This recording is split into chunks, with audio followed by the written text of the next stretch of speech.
বিএনপির একজন নেতা হাবিবুর রহমান হাবিব উনি বলছেন যে নির্বাচনে যদি বিএনপিকে যদি ভোট না দেয় তাহলে ভোট কেন্দ্রে এসে সে জীবিত ফিরে যেতে পারবে না। তাহলে আমি সকল দেশপ্রেমিক মা বোন ভাই বন্ধুদের দৃষ্টি আকর্ষণ করছি, তাহলে বিএনপি এবং আওয়ামী লীগের মাঝে পার্থক্য কোথায়?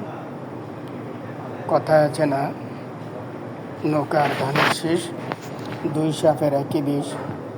তো আমি বাংলাদেশের দেশপ্রেমিক মা বোন ভাই বন্ধুদের দৃষ্টি আকর্ষণ করছি, আপনারা নিজেদের বিবেককে প্রশ্ন করুন এবং নিজেদের বিবেক খরচ করে কাজ করুন।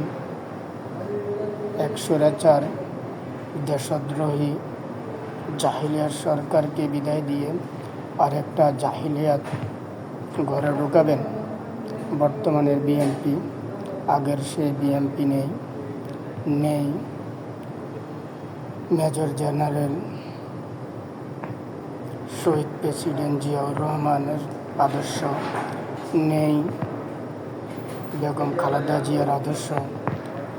বর্তমানের বিএনপি হয়েছে আওয়ামী লীগের দালাল এবং দিল্লির পাঁচটা গোলাম।